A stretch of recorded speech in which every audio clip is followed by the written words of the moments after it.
Assalamualaikum warahmatullahi wabarakatuh. Salam sejahtera untuk kita semua.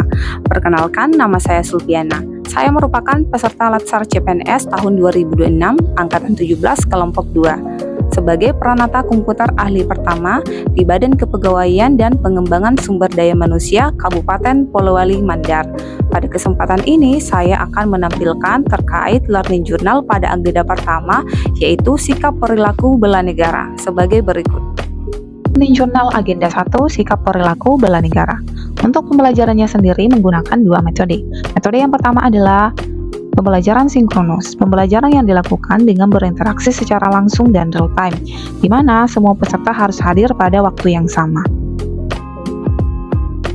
Sedangkan pembelajaran asinkronus adalah pembelajaran yang dilakukan secara tidak langsung, dengan belajar mandiri serta dengan menyelesaikan tugas-tugas yang semuanya sudah disediakan dan dapat diakses dimanapun dan kapanpun. Adapun tujuan pembelajaran pada agenda pertama ini adalah untuk membekali peserta CPNS dengan pemahaman wawasan kebangsaan melalui pemaknaan terhadap nilai-nilai bela negara, sehingga peserta memiliki kemampuan untuk menunjukkan sikap perilaku bela negara dalam suatu kesiapsiagaan yang mencerminkan sehat jasmani dan mental menghadapi isu kontemporer dalam menjalankan tugas jabatan sebagai PNS profesional pelayan masyarakat.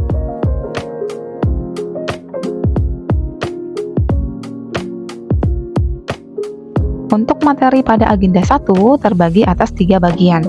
Yang pertama adalah wawasan kebangsaan dan nilai-nilai bela negara, kedua adalah analisis isu kontemporer, dan yang ketiga adalah kesiapsiagaan bela negara. Pada materi wawasan kebangsaan dan nilai-nilai bela negara, didefinisikan wawasan kebangsaan adalah cara pandang dan komitmen terhadap persatuan, kesatuan, serta integritas nasional yang menjadi landasan dalam melaksanakan tugas sebagai aparatur sipil negara. Pada materi ini, peserta Latsar juga mempelajari sejarah pergerakan kebangsaan Indonesia, dimulai dari terbentuknya organisasi Budi Utomo hingga tercapainya kemerdekaan Indonesia yang menghasilkan 4 konsensus dasar, yakni Pancasila, Undang-Undang Dasar 1945, Bhinneka Tunggal Ika, dan NKRI. Selanjutnya, pada materi kedua, yakni analisis isu kontemporer. Isu kontemporer adalah pokok-pokok persoalan, masalah, atau topik yang sedang hangat dibicarakan dan terjadi pada masa kini dan berdampak luas terhadap masyarakat maupun penyelenggaraan pemerintah. Isu-isu strategis yang saat ini berkembang di masyarakat diantaranya narkoba, korupsi, terorisme dan radikalisme, money laundry, proxy war, dan lain sebagainya.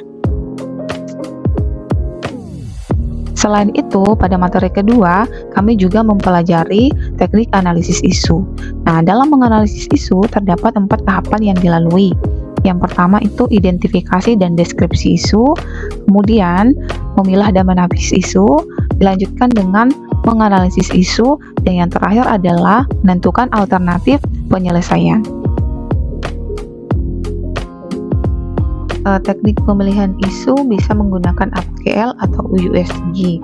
Nah, dalam teknik menganalisis isu itu bisa menggunakan fishbone diagram, terus mind mapping, analisis SWOT, dan lain sebagainya.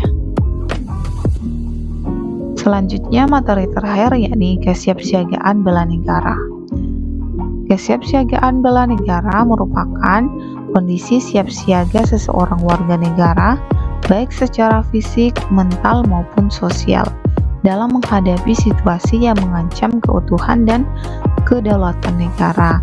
Pada materi ini dijelaskan mengenai nilai dasar bela negara, yakni tanah air, sadar berbangsa dan bernegara, setia kepada Pancasila sebagai ideologi negara, rela berkorban untuk bangsa dan negara, dan kemampuan awal bela negara. Adapun pokok bahasan pada kemampuan awal bela negara yakni kesiapsiagaan jasmani dan mental, etika, etiket dan moral, dan kearifan lokal. Kemudian juga dijelaskan terkait kegiatan kesiapsiagaan bela negara, yakni seperti baris berbaris dan tata cara upacara, keprotokolan, dan lain sebagainya. Mungkin itu saja yang bisa saya jelaskan. Terima kasih. Wassalamualaikum warahmatullahi wabarakatuh.